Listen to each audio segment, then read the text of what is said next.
دادگاه ایران حکم قتل میلیاردر ایرانی بابک زنجانی را بیکار و به جای این او را به 20 سال زندان محکوم کرده است.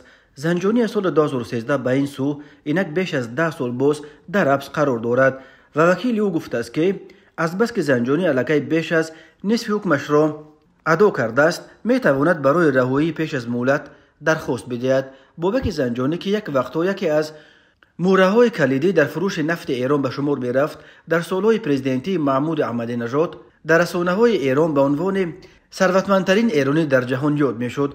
خود زنجانی می گفت که او در وقتش در داخل و خارج ایران صاحب 62 شرکت مختلف بود. زنجانی در پایان سال 2013 دستگیر و سال 2016 با جرم فساد به قتل محکوم شد. اصغر جهانگیر سخنگوی دادگاه ایران در نشست مطبوعاتی با اشاره به همکاری زنجانی در سالهای زندانی بودنش گفت بعد به ایران برگرداندن دارایی‌ها و پرداخت قرض‌ها درخواست او برای عفو به دادگاه ایران پیشنهاد شد. با تصویب رئیس قوه قضاییه و سازشنامه حکم اعدام زنجانی لغو شد و به 20 سال زندان تغییر یافت، گفته است اصغر جهانگیر. رسول کوپویا وکیل دفاع بابک زنجانی گفت با نظر داشته آن که موکلش بیش از 10 سال باز در زندان است، طبق قانون مقررات زنجانی امکان از آزادی شرطی استفاده بردن را دارد، زیر مهلت زندانش تمام شده است. درباره حجم پولهای به ایران برگردانیده شده چیزی تا حال گفته نشده است.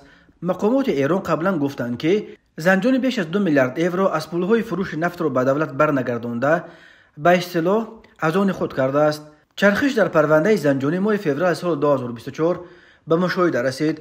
آن وقت چندین مقام بلندپایه ایرانی خبر دادند که دارایی‌ها و اموال زنجانی به ایران برگردانیده شد.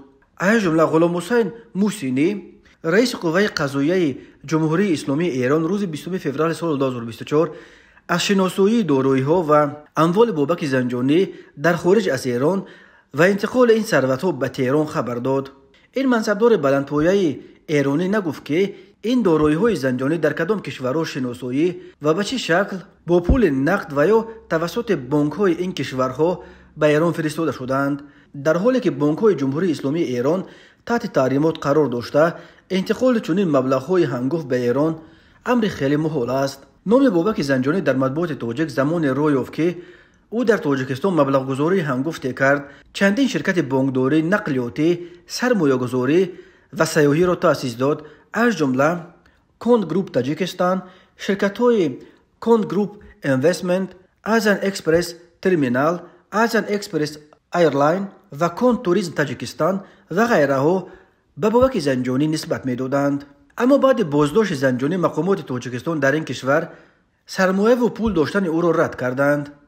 از جمله قادر قاسم رئیس وقت کمیته دولتی سرمایه‌گذاری و اداره اموال دولتی تاجیکستان سال 2015 با تاکید به اینکه بابک زنجانی در تاجیکستان مالکیت ندارد اظهار داشت که این تاجر ایرانی هیچگاه به اقتصاد کشور ما سرمایه‌گذاری نکرده است.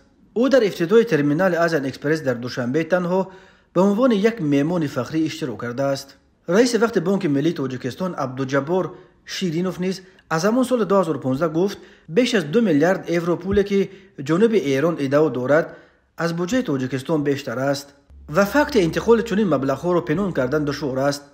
اگر آن واقعا صورت گرفته باشد، ما نه یک بار و 2 بار اظهار کردیم و بار دیگر اظهار می‌نماییم که بانک ملی تاجیکستان به این مبلغ‌ها ربطی ندارد.